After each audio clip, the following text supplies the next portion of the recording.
We are live. Hey, so welcome everyone. Welcome. This is gonna be fun. We haven't been live for a while because of the holidays, and so I'm super stoked to be on here today. We're talking about the 10 commandments of successful programs. And when I think of this, I think of Moses coming down from the mountain and sharing the word of the Lord with the people of Israel. So we're not talking about those 10 commandments today, but we are talking about the 10 commandments of successful affiliate programs. These did not come, just to be clear. These are not from God. They're not even from Moses. They do come from the fact I've spent, it's 2022 now. So 16 years. Yeah, 16, 17 years, whatever, something like that. A lot of years. I'm old. From seeing what works in affiliate programs. So we're talking about my own experiences, both positive and negative. So we're talking about things that went well, things that I've done poorly, things that I broke and had to learn how to fix, things that I did wrong, lessons I've learned the hard way, lessons I've learned from others. They also come from my own experiences as an affiliate. One of the things that I talk often about is I was a good affiliate manager, for years. In fact, I'd won two of my affiliate manager of the year awards prior to ever promoting anything as an affiliate myself. When I became a great affiliate manager was when I started promoting affiliate offers myself. And I started to see things. I saw what other affiliate managers did well, what they did. Mom always said, if you can't say anything nice, don't say anything at all. So not so well, we'll just say. And so Marcia and Angie, it's good to see you guys. Over the past decade plus, I've developed some principles. These are the principles that we teach in our company. I know Alan, of course, we're starting an agency. We started it last year. We're scaling it in 2022. And so I'm teaching people on our team these principles. We have more than 10 that we work on as a company, but I wanted to kind of do something fun, and rather than just be like, here's my, my 18 principles. That's kind of boring. First of all, it's not a really cool, title.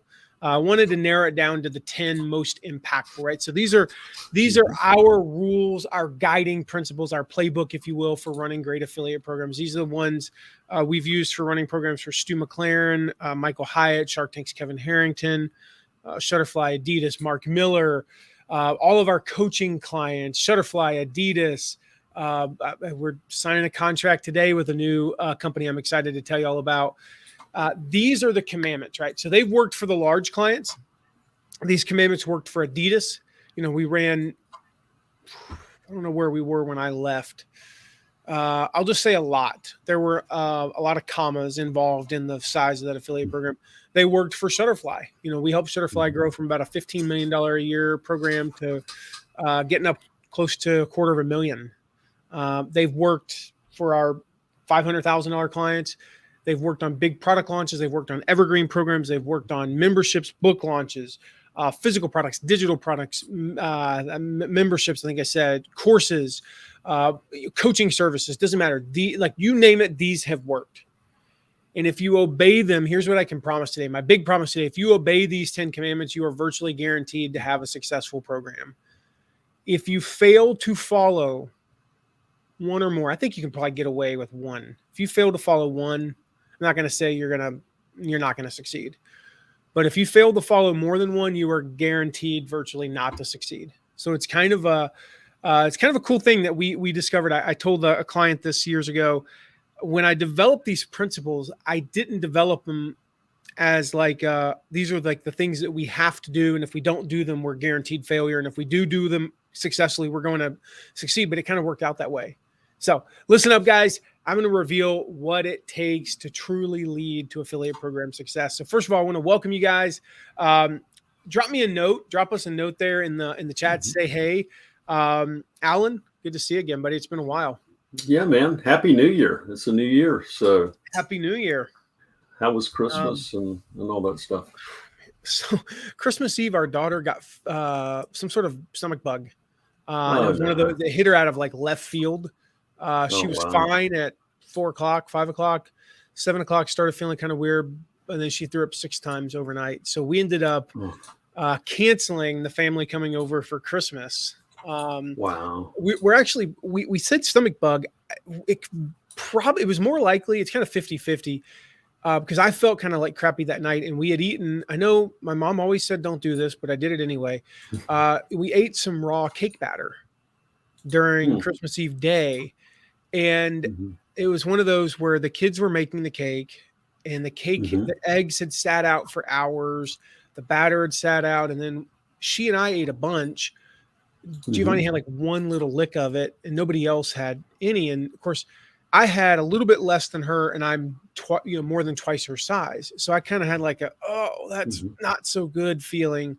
She Mhm. had projectile vomiting all night long. Oh gosh. So it was more or less about like we were afraid we were getting anybody sick, because we really were pretty sure it was food poisoning at the time. And then it just kind of lingered. And I felt fine by noon on Christmas morning. I was like, I'm hungry now. Let's go. There She you didn't go. really eat much for a couple of days. So we did that. We Wow. had Christmas. Then we had our Christmas on our New Year's Eve party.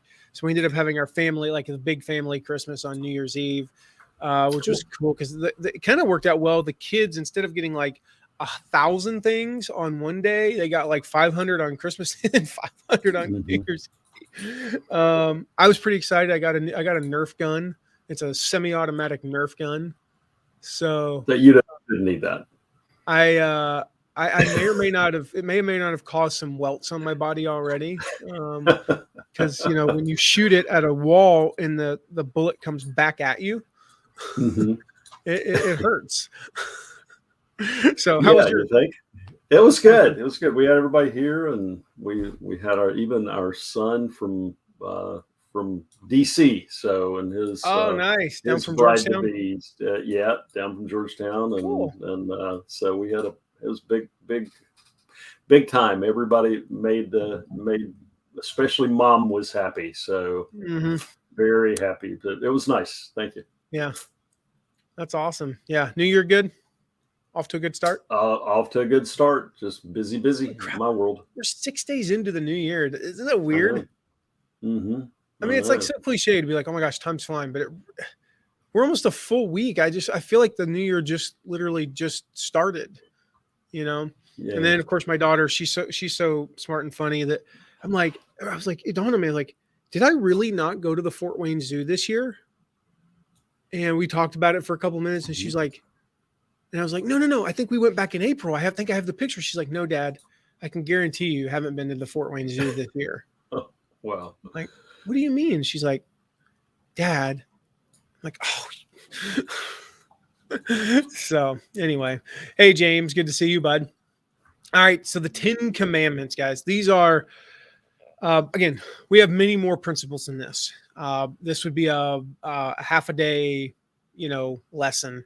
We're not going to do that, but I want to share the 10 that it's like, again, if you follow these 10, you're virtually guaranteed to succeed. If you miss a couple, you're virtually guaranteed to fail. Like these are just the 10. I'll put it this way. They not only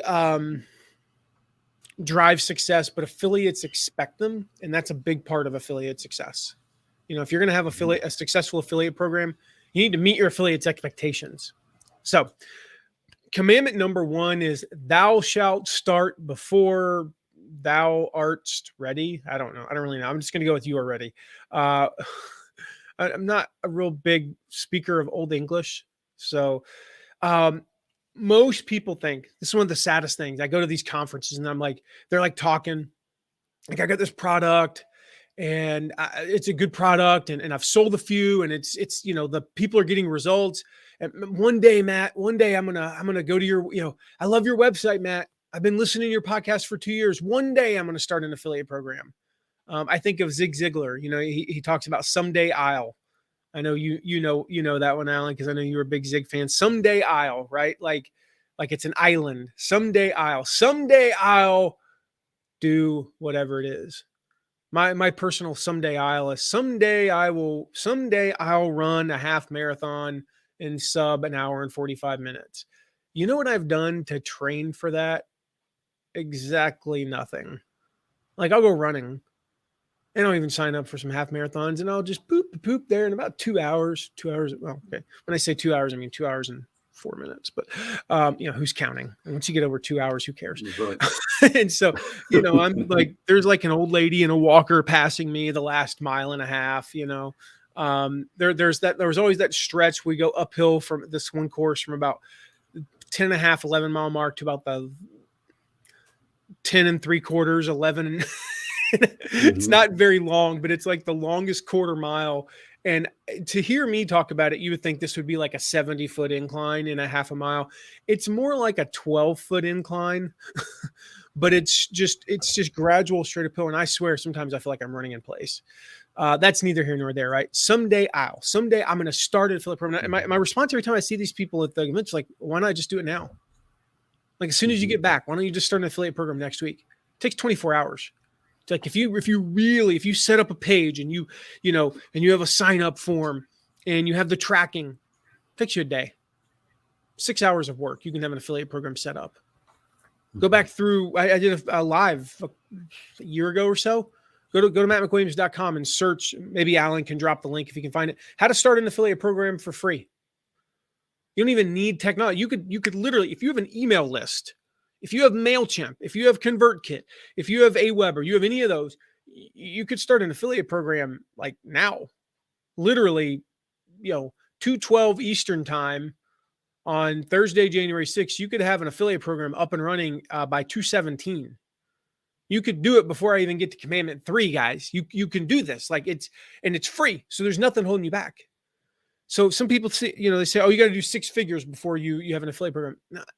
No, thou shalt not wait to start one.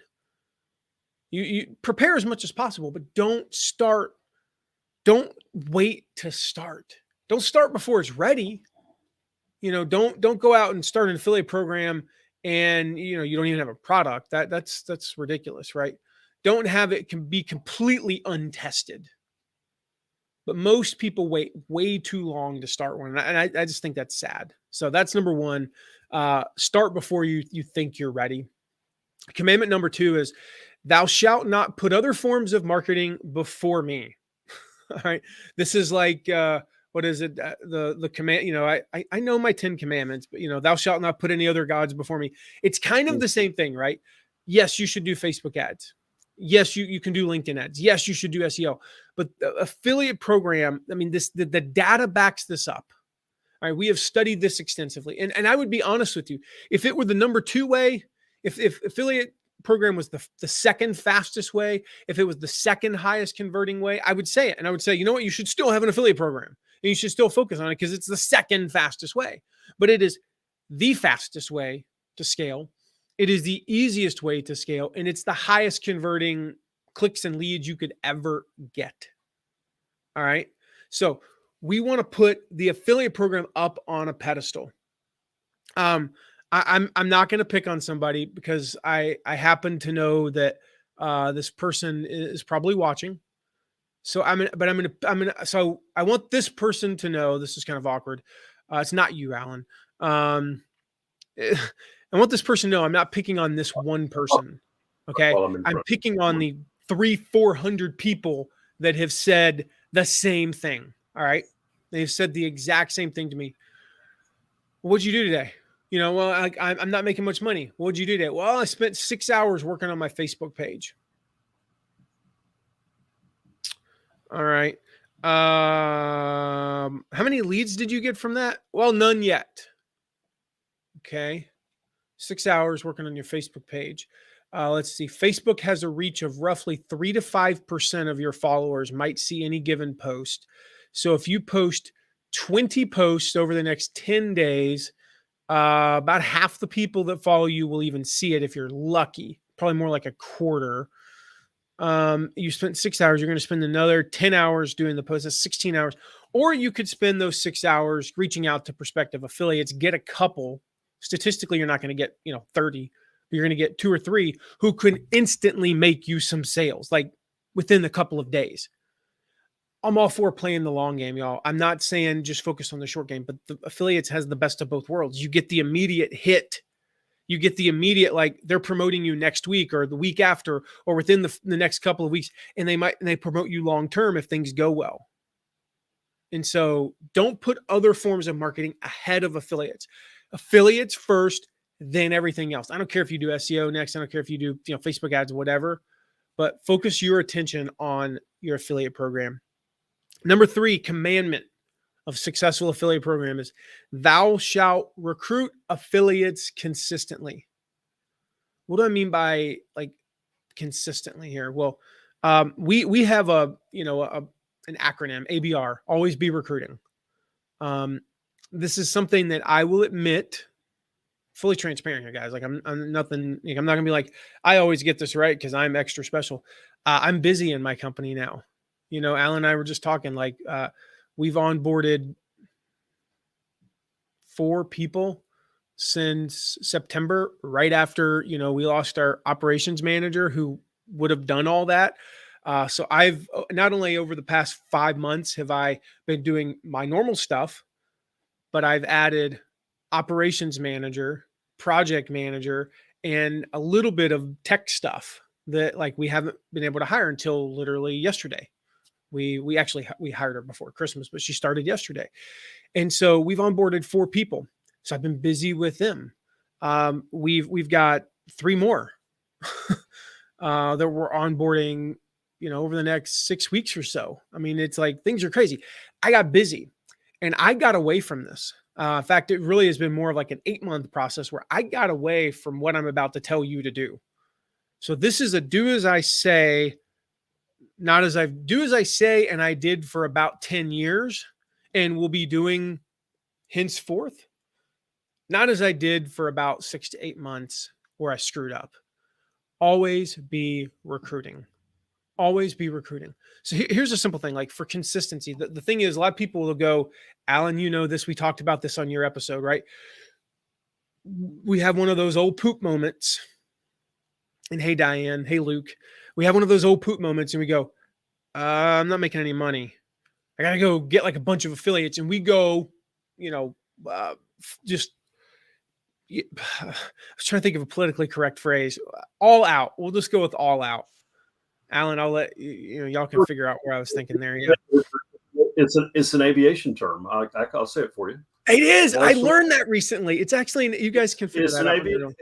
Yeah, I never knew that. Term. It's pushing the throttle forward. One of my clients is a pilot. He told me. Oh, that was you that told me that. That was you that actually told me that. Like, like I don't know, 6 months ago or so. Anyway, sorry, ADD moment there, guys. You can say it. It's politically correct. Yeah, people don't know that though. So anyway, they do now. So we go all out. Look, I'm gonna go recruit, and we're like for like 4 days, and then we go back into our normal routine of, well, I can't, I don't have time to do that. I got to do the other stuff. What I'm asking you to do, to recruit affiliates consistently, spend 30 minutes, an hour, 3 days a week. Put it on your calendar. I put stuff like this on my calendar. If you go look at my calendar, there are things on it. Like I have a Wednesday, 1:30 to 3 o'clock meeting with myself. You try to book something with me 1:30 to 3 o'clock. I honestly say, I don't, I can't meet. Sorry. I have a meeting. I do. It's with myself. You have to be willing to do that. Put it on your calendar. No, this is my affiliate recruiting time. Now that might mean that you're doing a call with a prospective affiliate, and that would fit into that 30 minutes to an hour. That would be perfectly acceptable. But spend 30 minutes to an hour reaching out to prospective affiliates, talking to prospective affiliates 3 days a week, every single week. If you do that, 2 hours, 3 hours a week times 48 weeks a year, let's go 50 weeks a year, 150 hours a year. That's a substantial amount. You're going to get progress. Now you may, to kickstart things, you don't have an affiliate program. You may need to go all out. You may need to go 5 hours a day, 5 days a week, 6 days a week for the next 3 weeks to throw some gasoline on the fire and keep it going.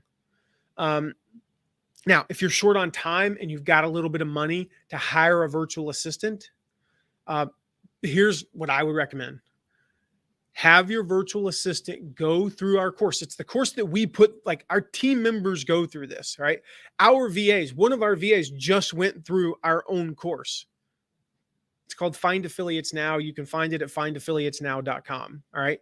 So take your VA. I mean, you can go through it too and learn how to find affiliates, but you take your VA, you put your VA through Find Affiliates Now. And then you say, go execute what Matt teaches. We give them all the templates. We give them, it's a step-by-step thing, right?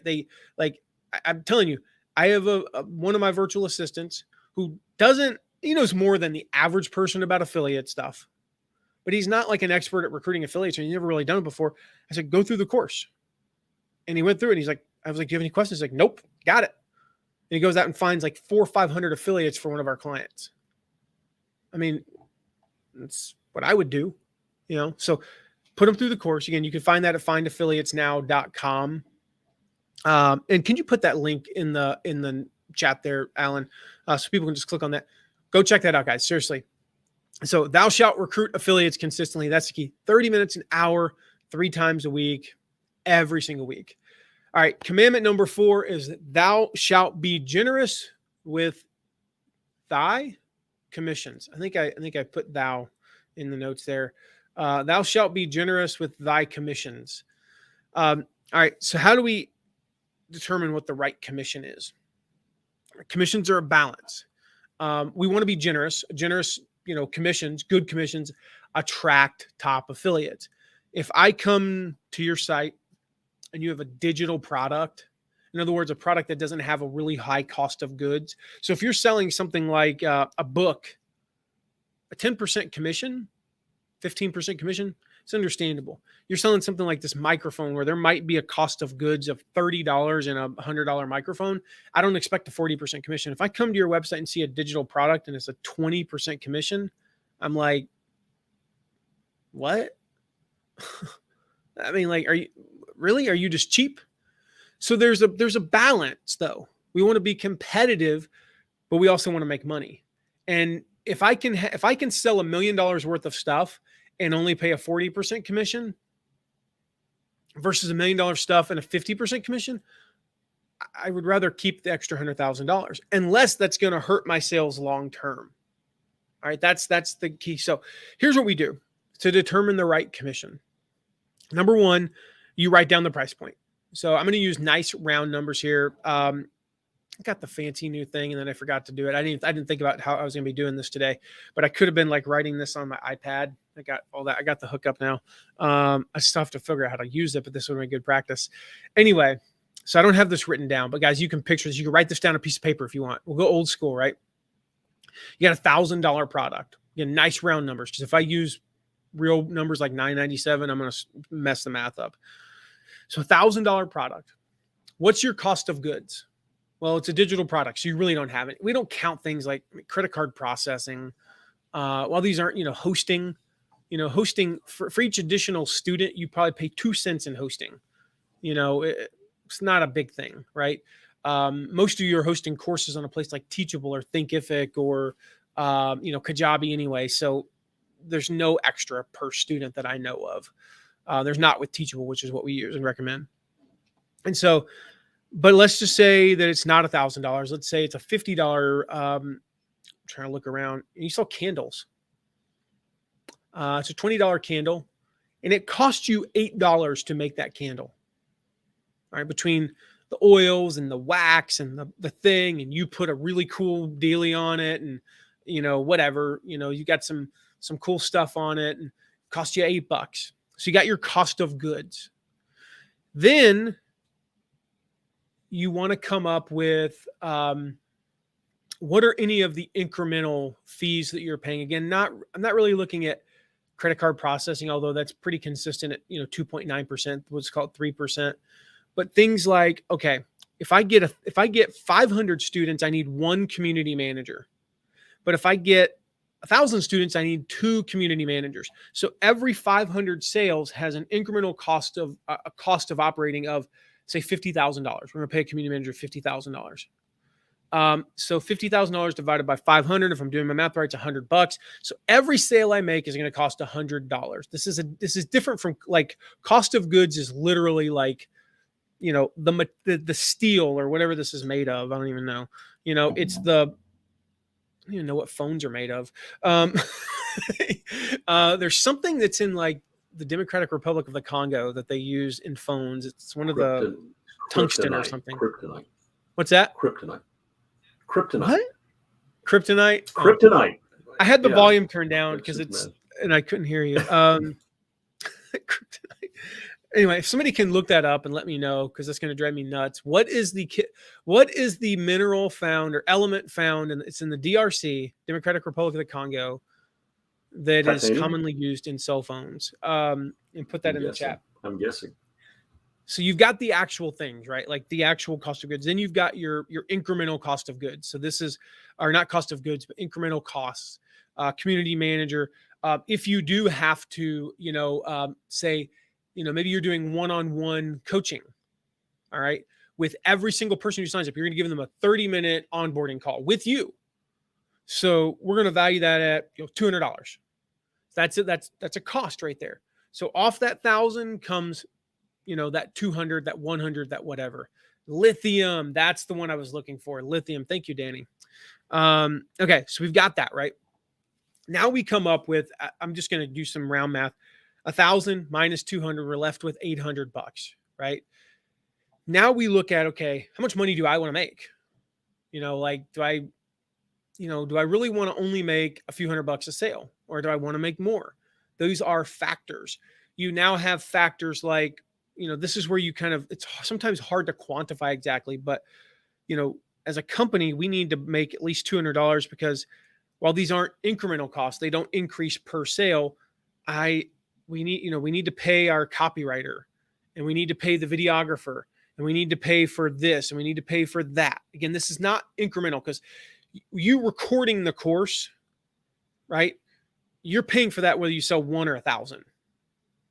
That's not an incremental cost. The community manager could be an incremental cost if you need like X community managers per 500 people or whatever. So then we look at that and say, okay, what do we want to make? And then we say, I would like to make, $300 a sale at a minimum. So 1,000 minus the 200, left 800. I want to make 300 at a minimum. We could pay a $500 commission at this point, which would be 50%. Now what I'm going to do is I'm going to backtrack. I'm going to look at the competition. I'm looking at the competition for two things. Number one, I want to beat them. And number two, I don't want to beat them by too much. If all the competition is at 30%, I don't need to go to 50. I'll go 40 and beat the crap. I'm still beating them by 10%. And I get to keep an extra $100,000 per million. Like that's kind of cool math, right? So we're looking at these things and it becomes a very it's not like this is a process where you go, it takes like hours and you need a spreadsheet. You just kind of look at it and go, it costs us about $200 a sale. Competition's at 25%. If we go 30, advertise 30 and have maybe some bonuses and some prizes, might end up paying an average of 35, 40%. Life is good. As a rule, as long as you're competitive. So if the competition's at 30, you don't want to be advertising 25, but as a rule, especially when you're the start, the new one, you want to be doing that. If you're an established like behemoth, you can get away with maybe paying a little bit less, but most of you aren't, running a $500 million company that I know of. If you are, hey, let's talk. I'd like to invest. All right. So as a rule, advertise the lowest that you can, competitive. So competition's at 25, you advertise 30, gives you some wiggle room, not only for prizes and contests, but gives you some wiggle room to get somebody who's they got a list of 500,000 people and they can possibly drive, $1 million+ in sales. And you go, hey, we normally pay 30%. I'm going to pay you 40% out of the gate. I just trust you're going to kick butt. I'm going to pay you 40%. So be generous with thy commissions. All right. Commandment number 4, or commandment, we're on 5. We're on commandment number 5 here. Thou shalt pay on time every time. All right. This is a big one.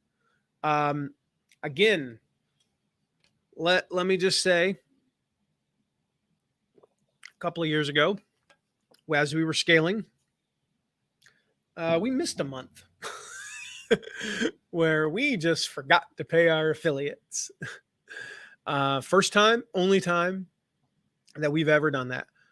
We, of course, a few months, of course, we reacted to that by going, oh crap. And we were like really, really good for about a year in a row. Like we paid on the day every day, or every month. About a year ago, we were late. Back-to-back months. Nobody said anything. Nobody whined about it. Nobody even asked. I knew it though. And I knew that this wasn't good. This wasn't representative of our company. Affiliates need to know what to expect. Now, why did those two things happen? They happen because we went from, it was a team member transition. And as we were scaling, we went from having, an average of say 35 affiliates every month that were making something to, well over 100. And we're paying them, we pay, the way we pay them is not the point, because the payment itself is the easy part. But I actually like to send an email to every one of them saying, most of the time we do it via mass email, but every now and again, I like to send some personal emails and say, hey, thanks for doing this. But we just didn't have the system in place to pay them consistently. So since then, my wife, who is our CFO, has taken over that. It only takes a half hour every month, not even 25 minutes maybe.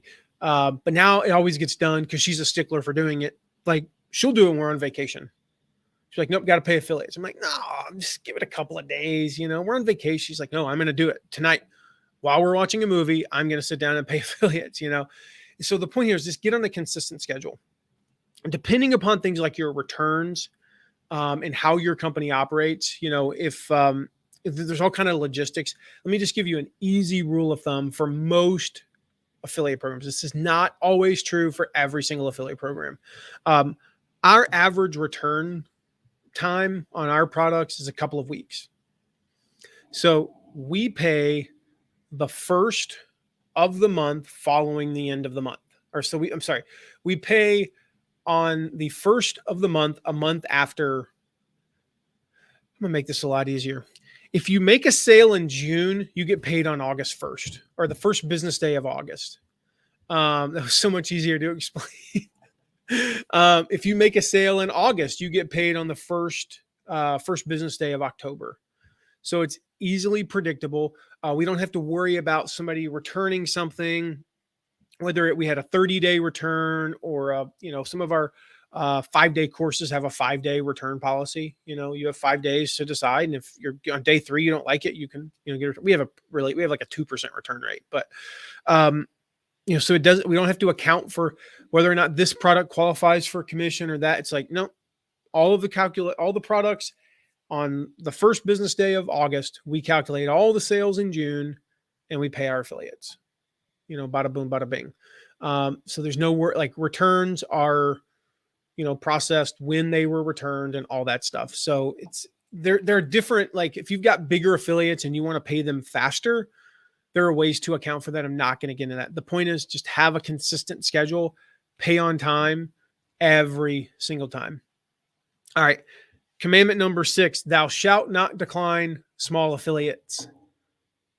I've talked about this about 5 million times.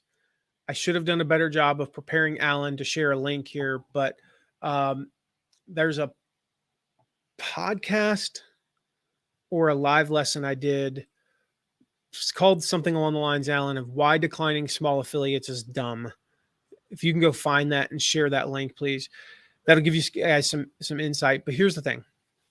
Declining small affiliates. Well, that guy's probably never going to make a sale. How do you know? Probably never going to make a sale. I mean, it's like, oh, she'll never go out with me. Really? Well, I know she won't if you don't ask. I mean, I'm probably never going to, get accepted into that school. Okay. Yes. If you have a 2.25 GPA and like a 4 on the SAT, you are not getting into Harvard. That much I can guarantee. But, if you got to, like, I've heard people like, I've only got like a 3.7. I'm not going to apply. Why not just try?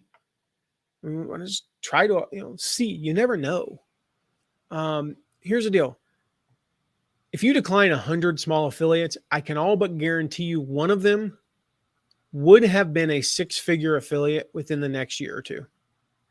Now you say, yeah, well, 100, that's pretty good odds there, Matt. Well, do you want to miss out on that one? The 99 aren't going to really give you that much trouble. 92 of the 100 of the 99 are never going to bug you. They're going to fizzle out and never do anything. And they're going to take up exactly 0 minutes of your time. 7 of the 99 will be a little bit annoying and take up 5 or 10 minutes here and there. Maybe a couple of hours over the course of a year or two. That one, the one who, I have so many examples. I think of Sarah Williams. I interviewed her for Affiliate Insider Monthly a couple of months ago. 2020 launch, Stu McLaren's Tribe course.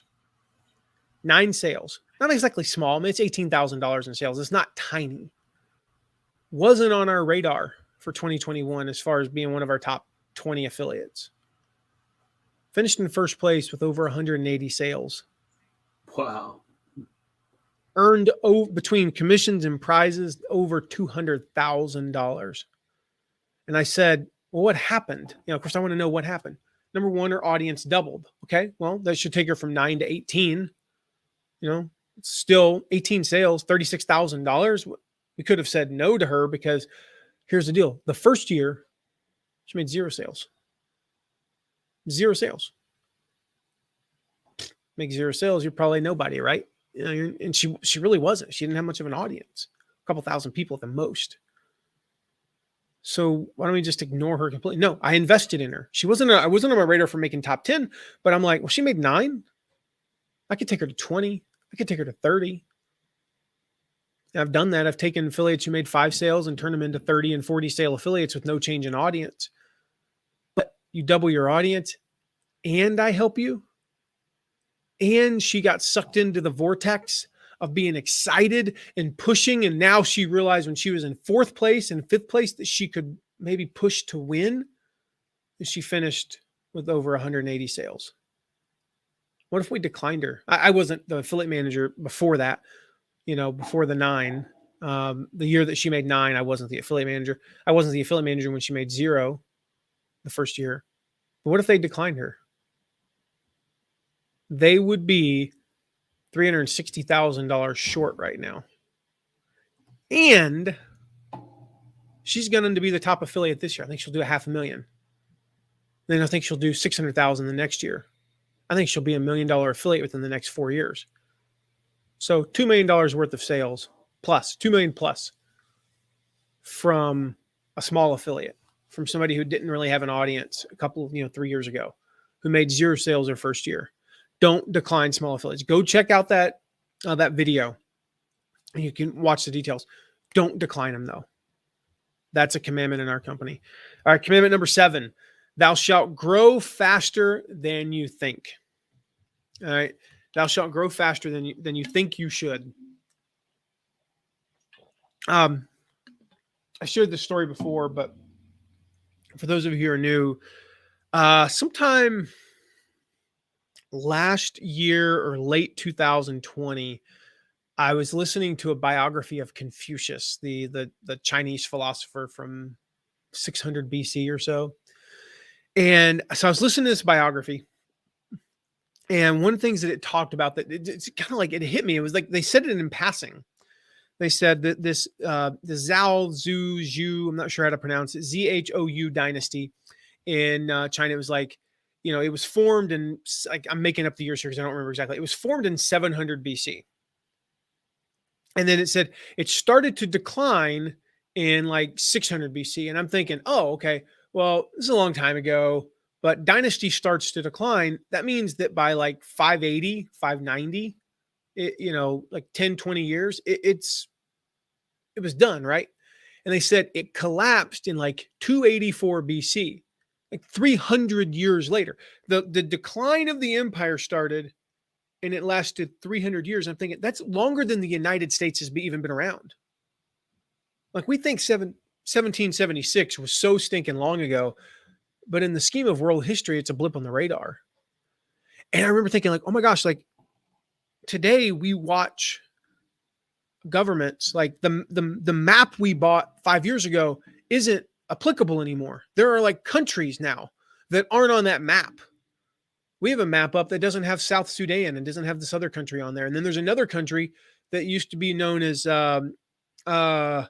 shoot, I can't think of the name of it, Swaziland, but it's changed. The name of the names of countries have changed, and countries have like separated, and there have been civil wars, and then there have been new countries. And like, this is like since the map that we bought at IKEA less than a decade ago. This is crazy, right? We watch like governments topple on CNN or Fox News or whatever overnight. We watch them, we live stream coup attempts in real time in the middle of the night on social media. I mean, even when I was like, 10, I was 11 years old, 12 years old. It was like, I remember when I was 10, Soviet Union, greatest enemy. When I was 11, no Soviet Union. How does that, like the second biggest superpower in the world just doesn't exist? Like in a matter of days? Like Berlin Wall, this big thing, right? Mr. Gorbachev, tear down this wall. Then there's no wall. It was like, we watched it. It's Peter Jennings live on ABC. If you remember that, we watched the Berlin Wall fall. That's how fast the world is moving now. And that's how fast things are moving. That's how fast and so I was thinking about this with Confucius and the Zhao dynasty and all this. I'm like, we should move faster than we think we should. We should scale faster than we think we should. The world's just moving way too fast. I mean, if Elon Musk in a matter of a decade can go from not having a functional, electric car to having one that, I mean, gosh, suckers, I think topping it around 400 miles now, battery life. The new, I think it's Hyundai has the plug-in hybrid, which I kind of think is cool. If they can ever figure out how to make a plug-in electric that gets 500 miles and has a solar powered unit and a gas tank, just in case you desperately need it. The biggest concern would be the gas might sit there for 5 years and go bad. But if they can ever figure that out, like life is going to be good, because then there's no reason. Right now, I get people are like, "Why? I drive 500 miles a day in sales. I can't do an electric." Yeah, it's a valid argument. Fully valid argument in my opinion. But when they get there, anyway. But he went from that to that in 10 years, and you mean to tell me you can't no, don't take it slow and steady. I think that is the worst business advice ever. Am I saying go hire 12 people tomorrow? No. But you can go from no affiliates to 10. You can handle going from none to 10. You can handle going from 5 to 50. You can grow a lot faster than you think you can. And so that's a commandment. Like we're gonna go from nothing to a couple hundred affiliates, with our clients like that. And we're gonna be able to handle it. We'll figure it out. Sometimes it might be hard. I know when I started my first affiliate program back in 2005, and we had a very lucky break. I don't know if I've ever shared this publicly before, but I guess I'm about to. I think I don't mind. Yeah, I don't mind sharing this. So we had a competitor. We were the young startup. I had taken our affiliate program in about 4 months from nothing to an astounding $15,000 a month. And considering that there were 3 business partners and we had 3 full-time employees, and our affiliate program made up about half of our revenue, that's not, and then we're paying, a little bit more than half of that in commissions. It's not as amazing as it sounds. Like it was kind of plot. No, we were growing every month. And I always talk about, I grew it from basically nothing to over $12 million, I'm over $1 million a month in less than 18 months. That wouldn't have happened. I think I might've grown it to maybe, $500,000 a month. We had a bit of a lucky break. Now, here's what happens when you get a lucky break. There's a couple types of lucky breaks. There's the lucky break of, my grandpa left me $500,000. That was just, all that happened was you had a relative die. You did nothing. Then there's the lucky break of, I got introduced to this amazing person. Cool. I've been introduced to many amazing people, and you know what I've done with it sometimes? Nothing. So it's a lucky break, but what did you do with the lucky break? And so here's what happened. Our biggest competitor in the industry got bought by a publicly traded company. How's that a lucky break? That's actually, our initial reaction was, oh, poop. Like, they went from having $40 million in revenue, and we had 150, maybe 200,000 a year in revenue, to now having basically an unlimited bankroll. And sure enough, over the next year, they went from 40 million in revenue to $120 million in revenue. You think, how in the world is that a lucky break? As I saw an opportunity, I said, here's the deal. Some of these affiliates are not going to be happy about that. That they are not going to like working with a publicly traded company. Because one of the things I noticed was, as soon as they got bought, the emails that I used to get, because I was in their affiliate program, we actually sent them a little bit of traffic. We made, $300 a month from their affiliate program on the back end. They went from coming from a name, so Matt McWilliams, Alan Thomas, Gwen Marasco, they personal emails, and they, things like that, to the company, the such and such affiliate team. And I went, this gives me an idea. Their emails became very corporate. And I said, okay, I have an idea. What if we reach out to every one of their affiliates? And I reach out to them and basically say, hey, I know you heard the news. So-and-so got bought by such and such company, big publicly traded company. They got more money than God. I still remember using that line. Totally not true. It's like $1 billion company. I think God has a little bit more than that, but whatever, and I'm like, they got more money than God. And I just basically said, here's the deal. I don't remember exactly how I worded it, but basically, you're going to be treated like cattle. You're just a number to them.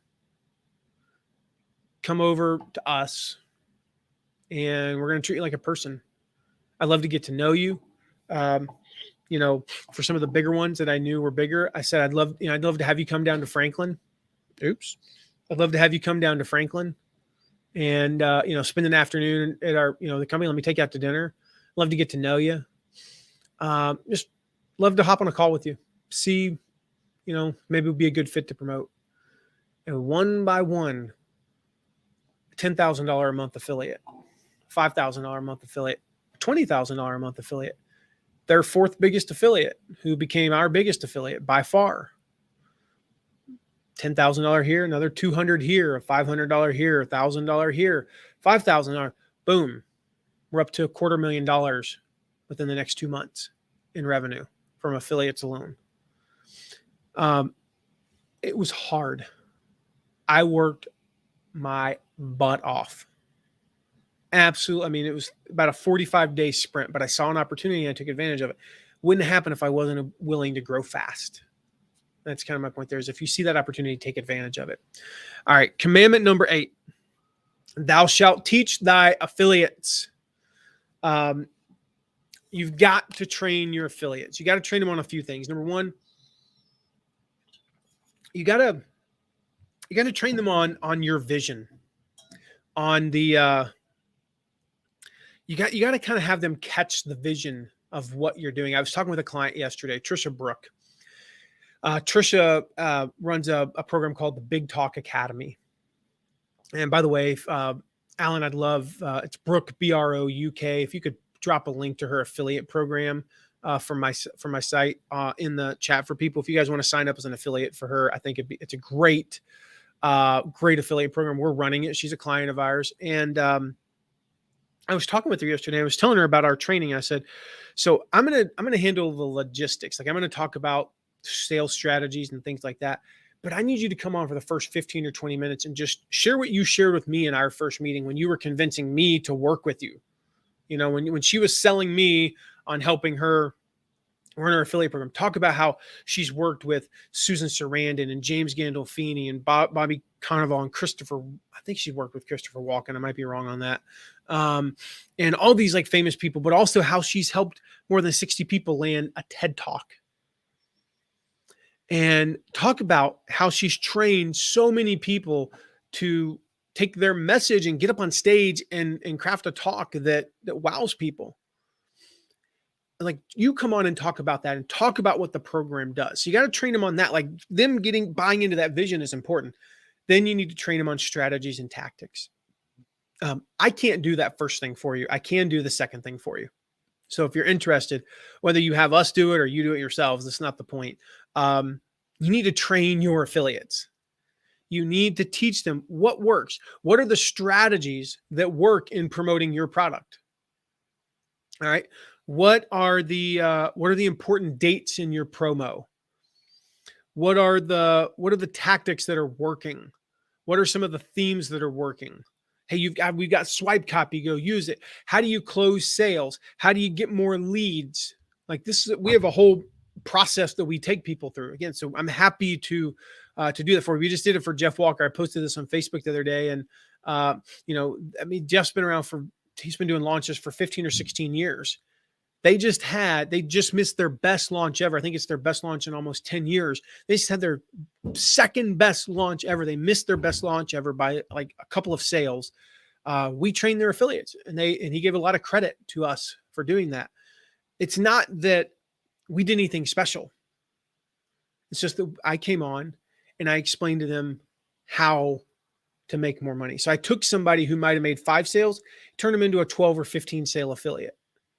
And you think on a micro level, what's an extra 7 or 10 sales? Well, it's an extra $14,000 or $20,000.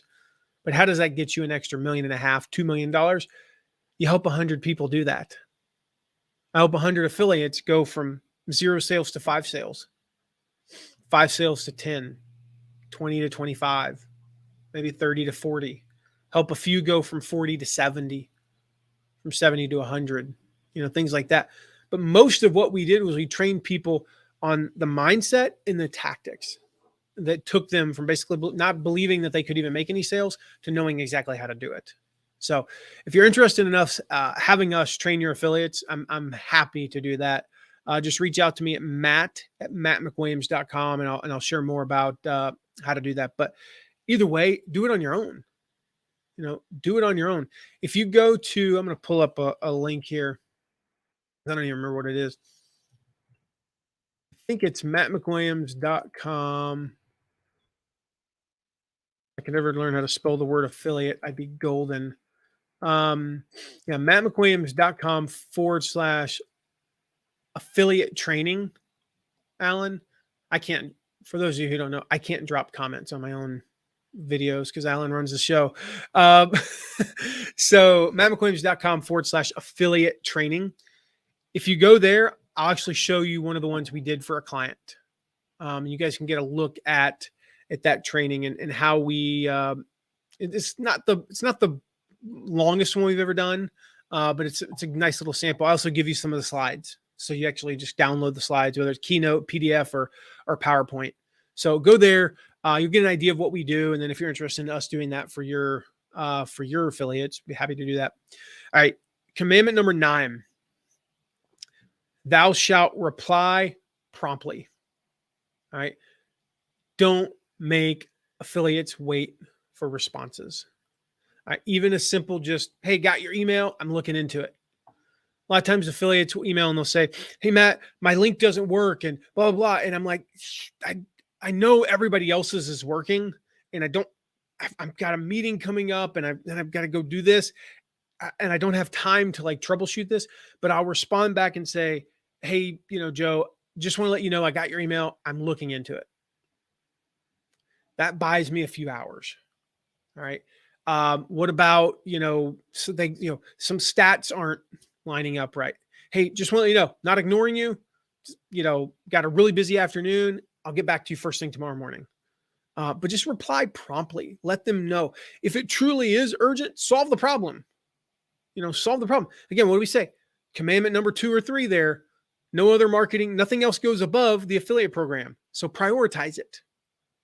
And yeah, I know you got to record that podcast, but you got a big affiliate who just emailed you saying their link doesn't work. Maybe push back the recording 15 minutes. And I've had to do that before because those relationships are the most important thing to my company and they always will be. And then number 10, thou shalt make thine rules clear. And then this is the big one, enforce them. Okay. you need to, whatever rules you have, and different companies have different rules. Some companies allow what's called trademark bidding, where they're allowed to bid on a term, like the name of your course or the name of your product or the name of the shoe or the name of the microphone or whatever. Others don't. I don't really care personally. I see benefits to both ways. If you're an up and coming brand, I would allow it. If you're pretty established, I don't know. It's kind of up to you. Some people allow the use of the logo in advertising. Some don't. We don't. We don't. Well, we do. We allow the use of the logo. What we don't allow you to do is use my image in your paid advertising and make it look like I'm the one running the ad. That's where we draw the line. I don't care what your rules are. That's not the point. But if you have rules, make them clear. So we have a section in our affiliate centers, and we tell the affiliates, here's what you're allowed to do and here's what you're not. So if you don't allow trademark bidding, don't just say, we don't allow trademark bidding. No, say, we don't allow, you're not allowed to do trademark bidding. Here's what that means. Here's some examples of ads that are or that are not allowed and ads that are. Okay. We put, things where we say, okay, you can't basically pretend that you're me when you promote my stuff. So you can put a picture up that uses, let's say it's you and me, like maybe we're at a conference and we're going like that. And you can say, I love Matt McWilliams' course. It changed my life. Boom, boom. That's not pretending you're me. But if you're like, it's just a picture of me and like no product, no problem will help you do blah, blah, blah. It's kind of like you're pretending to be me. So we give an example and say, here's what would be allowed. Here's what's not. We require them, to abide by the law of both the United States and the European Union. So if they don't, they can't be in our program. And so we tell them that. We make that very clear. We make it very clear, that if they, with some clients, for example, this isn't true of our program. Some clients, we require them for paid ads, they need to run the copy by us because there's some brand issues, right? All you gotta do is run it by us. I don't think I've turned somebody down. I'm thinking of one client in particular. I don't think I've turned somebody down in over a year. I've probably approved 500 ads. 250 is probably more accurate, but I've probably approved 250 or more ads. Never turned one down, at least in the last year. And so I think I turned one down maybe in 2020. But the point is, you just have to run it by us. That's all. So make your rules clear and then enforce them. There are levels of rule breaking, just like there are, with raising kids, right? There is, oh man, I'm sorry, man. I forgot, I wasn't allowed to use that picture, but I look at the copy and go, well, the copy's not really pretending to be me. And I go, hey, just don't do that again. Thanks. No big deal. There's, you're not allowed to do trademark bidding, but the company name is, I'm looking at the book, Think and Grow Rich. If you're not allowed to bid on the name Think and Grow Rich, but they bid on the phrase how to get rich. And when you type Think and Grow Rich, it, the way that certain search engines work, right? It still runs your ad. They didn't break the rules. Maybe what you didn't do was make it clear that they need to add a negative key phrase for Think and Grow Rich so that their ad won't show when somebody types Think and Grow Rich, just as an example. So that's not breaking the rules. They just say, hey, go add the negative keyword. Thanks. On the flip side is they spammed. That's an egregious violation of the rules. They purposely said that my product is guaranteed to make them 6 figures in 6 months. It's not. It's just not. I mean, many people have. Most people don't, because most people don't apply what I teach. It's not guaranteed to make you 6 figures. That's an egregious violation of our rules. And so egregious, I go, you're out of the program. Minor, I say, hey, don't do that again. Somewhere in between, and this is a little bit subjective, I might say, hey, looks like you made quite a few sales from it. I can't pay commissions on those sales. Trademark bidding where it was pretty obvious, but maybe they just didn't know. We're going to enforce that. We're not going to pay commissions on those sales, but you get to stay in the program. Just don't screw up again, or I do have to kick you out. So protect your brand. Thou shalt protect your brand. And then I have an 11th commandment. This is important. The 11th commandment here, the one that overarches everything, is thou shalt remember that affiliates are partners. All right. You got to have their best interest at heart. So advocate for them, help them. That's why I talked about training them, right?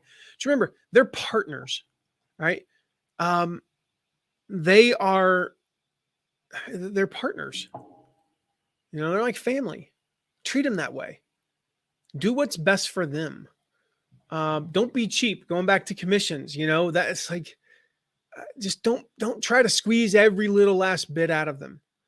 There's so many times where I talk to an affiliate, and maybe this is an affiliate, one that I'm working with right now.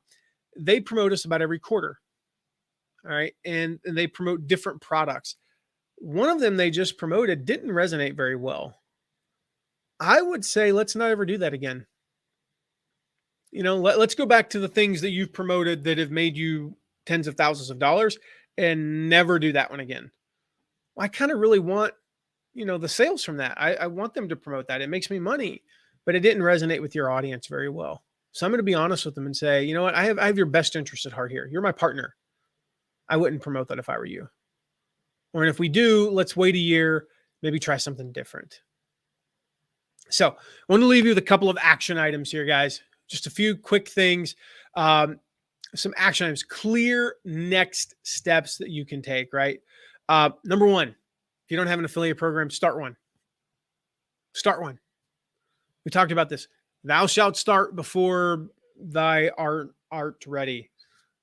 I need to go learn I need to read the King James version of the Bible like for 5 years so I can get really good at Old English. That's number one action item. Number two, check your commissions. Check your commissions. Are they generous? Are they competitive? All right. Are they where an affiliate would look at that and go, dang, I got to sign up for that program. If not, check them. Can you go higher? Can you structure it in a way that makes it a little bit more enticing? Number three, go grab, we dropped the link earlier. Go grab the link for the training templates. Train your affiliates. Train your affiliates.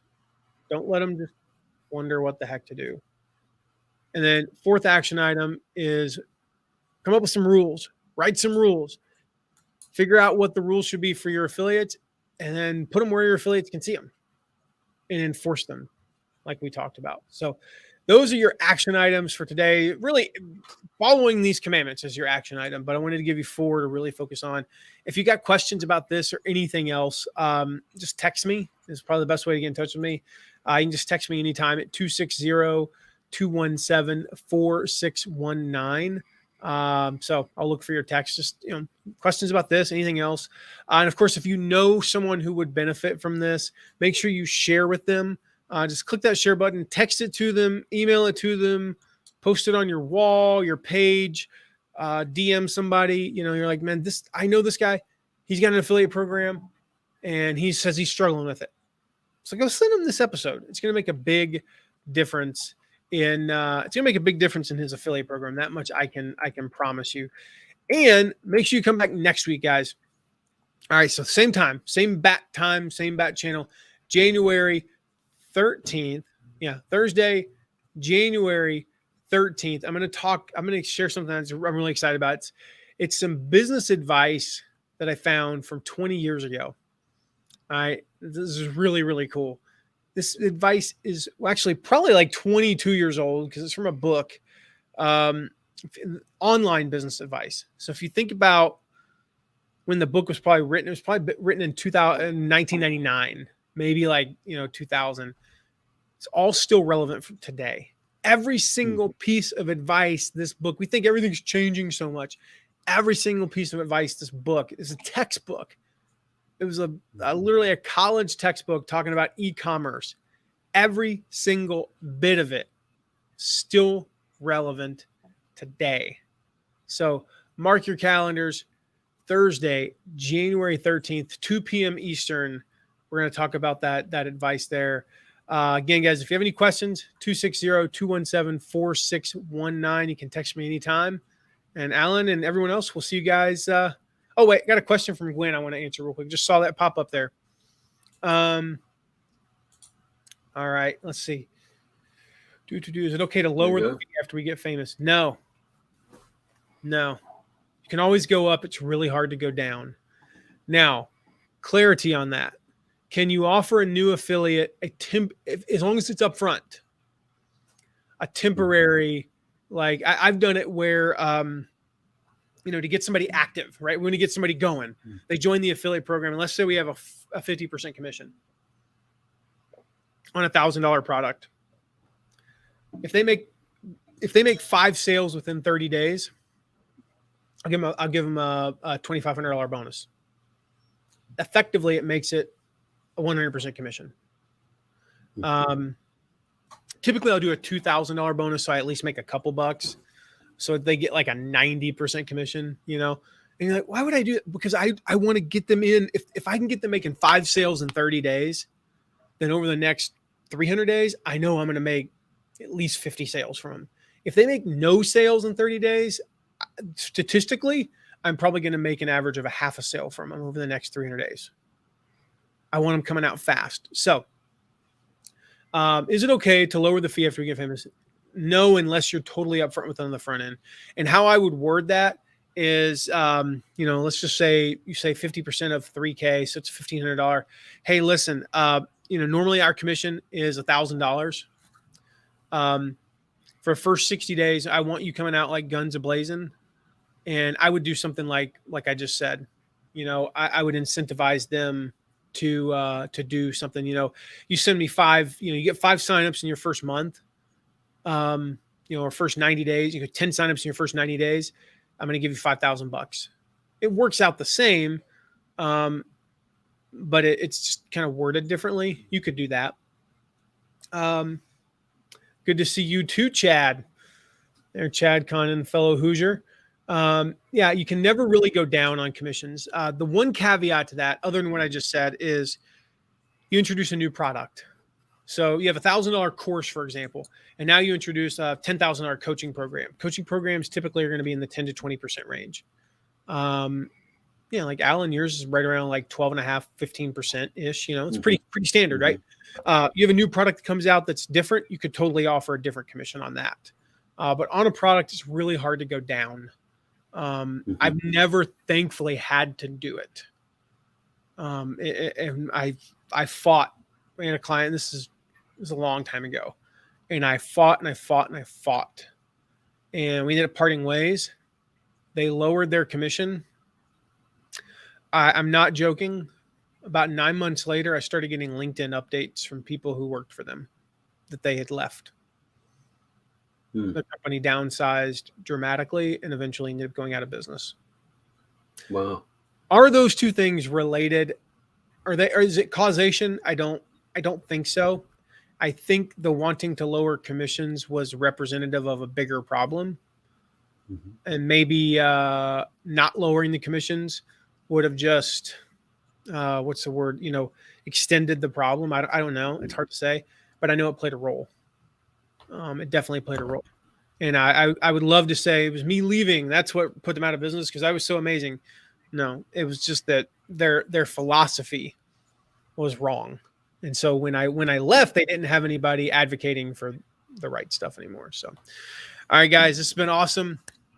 My throat hurts though, so from talking for an hour and 10 minutes. So guys, awesome stuff. We will see you next week. Again, we're going to talk about that 20-year-old business advice or online business advice that's still relevant today. We'll see you then. Cool deal. See you then, guys.